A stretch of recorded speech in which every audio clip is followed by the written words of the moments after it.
Hello दोस्तों, मैं Sarla Yadav SY Hindi platform channel पर एक बार फिर से आप सभी का हार्दिक अभिनंदन करती हूं। और आज के इस वीडियो लेक्चर में हम पढ़ेंगे चैप्टर 6 यानी कि अध्याय 6 और इसका नाम है एक टोकरी भर मिट्टी। तो दोस्तों ये हिंदी की विधा के दृष्टिकोण से देखें तो ये एक कहानी है और हम पढ़ रहे हैं Malhar NCERT book 8th class, जो कि आपकी TGT एस्टेट के लिए ज़रूरी है। अब मैंने ओल्ड NCERT भी पढ़ा रखी है और न्यू NCERT भी पढ़ा रखी है।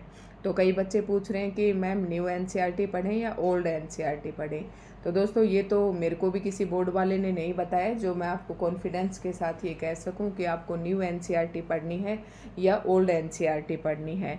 तो मैंने तो दोनों पढ़ा रखी हैं। अभी जब मैंने बताया था कि एस्टेट का नोटिफिकेशन आएगा तो सिलेबस से हमें पता चल जाएगा कि हमें ओल्ड NCERT पढ़नी है या न्यू NCERT पढ़नी है।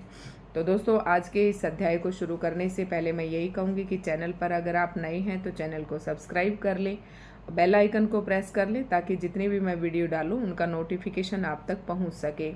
दोस्तों SY हिंदी प्लेटफॉर्म के नाम से मेरा टेलीग्राम चैनल है, आप उसे ज्वाइन कर लें। ये सारी वीडियोस जो मैं यूट्यूब पे डालती हूँ पर डे की डेट के साथ आपको ये टेलीग्राम चैनल पर मिल जाएंगे। किसी बच्चे को मान लो प्लेलिस्ट ढूंढने में दिक्कत हो रही है तो जितना भी मैंने हिंदी साहित्य पढ़ा है या जो भी मैंने यूट्यूब पर डाला है वो सब मैंने टेलीग्राम चैनल पर भी शेयर किया है। तो दोस्तों अध्याय नंबर 6 और इसका नाम है एक टोकरी भर मिट्टी और इसके अगर लेखक का नाम देखें तो माधव राव स्प्रे है।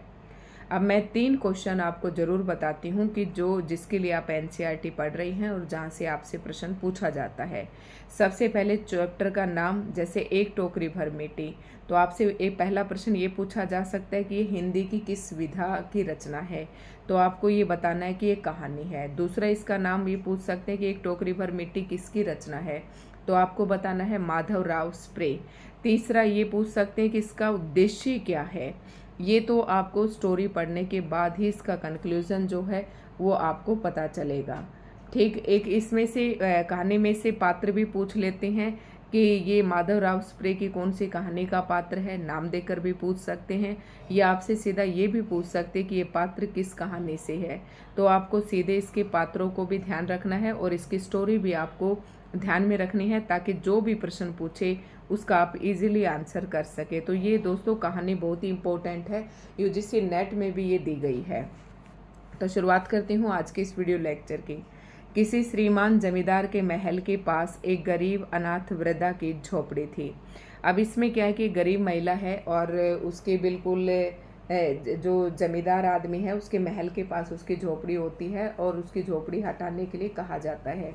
तो ये स्टोरी है, इस टाइप से हम पढ़ते हैं। और उस बुढ़िया का कोई भी इस दुनिया में नहीं रहता है, अनाथ है वो, और वृद्धा का मतलब वो बुजुर्ग है, झोपड़ी में रहती है। किसके पास उसकी झोपड़ी है? जमींदार के महल के पास। और कैसी है वो? एक गरीब है। जमींदार साहब को अपने महल का अहाता उस झोपड़ी तक बढ़ाने की इच्छा हुई। अहाता का मतलब जो जमींदार साहब का जो महल था वो उसने झोपड़ी तक बढ़ाने का प्रयास किया। उसने सोचा कि मैं यहाँ तक कब्जा कर लेता हूँ। वृद्धा से बहुतेरा कहा कि अपनी झोपड़ी हटा ले, पर वह तो कई जमाने से वहीं बसी थी। अब उस झोपड़ी के साथ उस बुढ़िया की सारी यादें जुड़ी हुई थी जो उसने अपने अब तक का जीवन बिताया था, और जो जमींदार था वो उसे कई बार कह चुका था कि आप इस झोपड़ी को हटा ले। उसका प्रिय पति और इकलौता पुत्र भी उसी झोपड़ी में मर गया था, यानी कि उसका पति की मृत्यु जो है वो भी उसी झोपड़ी में हुई थी, और उसके एक ही बेटा था, उसकी मृत्यु भी उसकी आंखों के सामने उसी की झोपड़ी में हुई थी। पतोह भी एक 5 वर्ष की कन्या को छोड़कर चल बसी थी, मतलब उसकी पुत्र वधू थी, वो भी 5 साल की लड़की कन्या को छोड़कर, मतलब उसकी एक पोती भी थी इस बुढ़िया की, तो उसको छोड़कर इसकी पुत्र वधू भी चल बसी। अब यही उसकी पोती इस वृद्धावस्था में एकमात्र आधार थी। जब उसे अपनी पूर्व स्थिति की याद आ जाती तो मारे दुख के फूट फूट कर रोने लगती थी। और जब से उसने अपने श्रीमान पड़ोसी की इच्छा का हाल सुना, मतलब जब उसे अपने परिवार की खुशियों के पीछे की याद आती थी तो बुढ़िया बहुत ही रोती थी। और जब उसने एक तो ऊपर से वह बहुत ही दुखी थी, और जब उसका पड़ोसी उसे ये कहता, जब उसने अपने श्रीमान पड़ोसी की इच्छा का हाल सुना तब से वह मृतप्राय हो गई थी, मतलब जिंदे जी ऐसा लग रहा था कि जैसे वह मृत्यु को प्राप्त हो गई है। उस झोपड़ी में उसका ऐसा कुछ मन लग गया था कि बिना मरे वहाँ से वह निकलना ही नहीं चाहती थी। मतलब वह अपने अंतिम समय तक, यानी कि जब से वह दुनिया में जाई तब तक वह इसी झोपड़ी में रहना चाहती थी। श्रीमान के सब प्रयत्न निष्फल हुए। तब वे अपनी जमींदारी चाल चलने लगे। मतलब आराम से उसने कहा, कई तरीके से कहा, लेकिन बुजुर्ग महिला ने वो झोपड़ी खाली नहीं की। तो उसने अपनी जो जमींदारी थी, जो उसके पैसा था, उसका वो क्या चाल चलने लगा। बाल की खाल निकालने वाले वकीलों की थैली गरम उन्होंने वकीलों की थैली गरम करना मतलब उन्हें लालच देने लगा। उन्होंने अदालत से उस झोपड़ी पर अपना कब्जा कर लिया और वृद्धा को वहां से निकाल दिया। मतलब क्या है कि जमींदार ने कोर्ट में केस करके और वकीलों को पैसे खिलाकर और उस बुढ़िया की झोपड़ी वहां से हटवा दी और वृद्धा को वहां से निकाल दिया। इस कहानी का एंड बहुत ही अच्छा है। बेचारी अनाथ तो थी ही, पास पड़ोस में कहीं जाकर रहने लगी। एक दिन श्रीमान उस झोपड़ी के आसपास टहल रहे थे और लोगों को काम बतला रहे थे कि इतने में वह वृद्धा हाथ में एक टोकरी लेकर वहां पहुंची। श्रीमान ने उसको देखते ही अपने नौकरों से कहा कि उसे यहाँ से हटा दो, पर वह गिड़गिड़ाकर बोली, महाराज अब तो झोपड़ी तुम्हारी ही हो गई है, मैं उसे लेने नहीं आई हूँ, महाराज क्षमा करें, तो एक विनती है। अब वो क्या प्रार्थना करती है, वो झोपड़ी टोकरी में मिट्टी बेचती थी वो। जमींदार साहब के सिर हिलाने पर उसने कहा, जब से ये झोपड़ी छूटी है तब से मेरी पोती ने खाना पीना छोड़ दिया है। मतलब उसकी पोती का भी मन नहीं लग रहा था जब से उन्होंने वो झोपड़ी खाली की थी। तो बुढ़िया कहती कि मैंने बहुत कुछ समझाया पर वह एक नहीं मानती, यही कहा करती है कि अपने घर चल, वहीं रोटी खाऊंगी। अब मैंने ये सोचा कि उस झोपड़ी में से एक टोकरी भर मिट्टी लेकर उसी का चूल्हा बनाकर रोटी पकाऊंगी, इससे भरोसा है कि वह रोटी खाने लगेगी। महाराज कृपा आज्ञा दीजिए तो इस टोकरी में मिट्टी ले आऊं। श्रीमान ने आज्ञा दे दी। मतलब उसकी बेटी खाना नहीं खा रही थी तो वो ये सोच रही थी कि मैं यहाँ से एक टोकरी भर मिट्टी भर ले जाऊं और उसका चूल्हा बनाकर मैं बिटिया को ये मतलब बहला दूंगी कि ये अपने घर की ही मिट्टी है। वृद्धा झोपड़ी के भीतर गई। वहां जाते ही उसे पुरानी बातों का स्मरण हुआ और उसकी आंखों में आंसू की धारा बहने लगी। अपने आंतरिक दुख को किसी तरह संभाल कर उसने अपनी टोकरी मिट्टी से भर ली और हाथ से उठाकर बाहर ले आई। फिर हाथ जोड़कर श्रीमान से प्रार्थना करने लगी कि महाराज कृपया करके इस टोकरी को जरा हाथ लगाइए, जिससे कि मैं उसे अपने सिर पर धर लूं। मतलब वो टोकरी मिट्टी की इतनी ज़्यादा भर ली थी, मिट्टी में वजन भी होता है, तो वो नहीं उठा पा रही थी।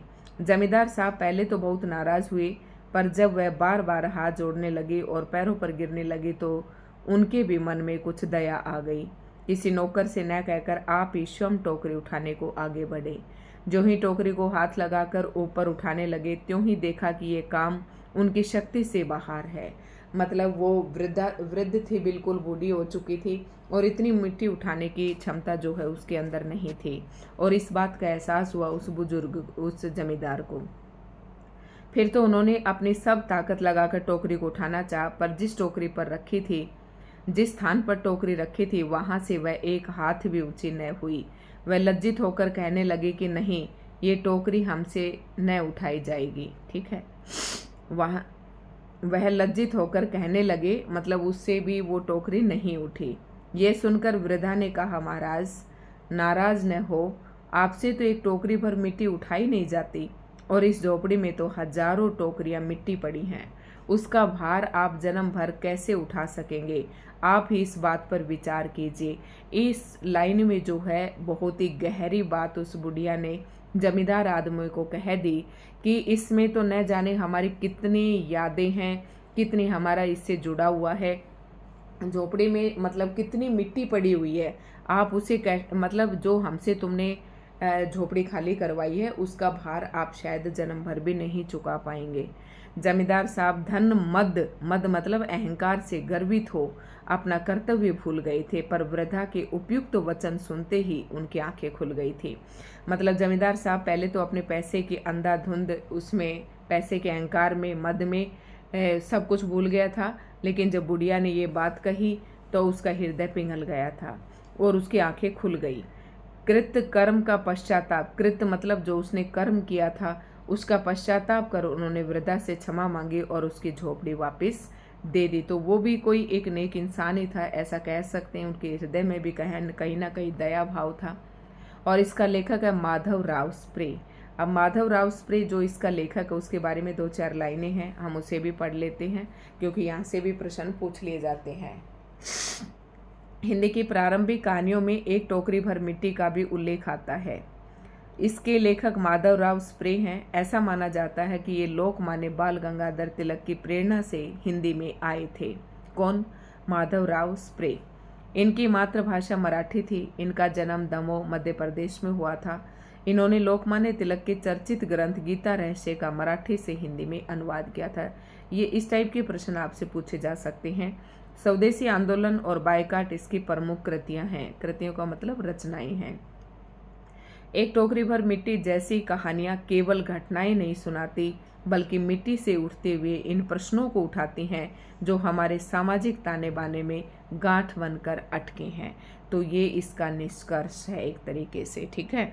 तो इस तरीके से आपको ध्यान रखना है। और जो कहानियां हैं ये केवल हमें जो घटनाएं घटित हुई है वो नहीं सुना रही हैं, बल्कि जो हमारी मिट्टी है जिससे हम जुड़े हुए हैं, जिसमें हम पैदा हुए हैं, उससे हमारा क्या लगाव है, तो उसके सभी के जो प्रश्न है वो मिट्टी उठाती है। अब दोस्तों आपसे किस प्रकार के प्रश्न पूछे जा सकते हैं ये मैंने हर चैप्टर में करवाए हैं, तो ऐसे प्रश्न आपसे पूछे जाने की संभावना है।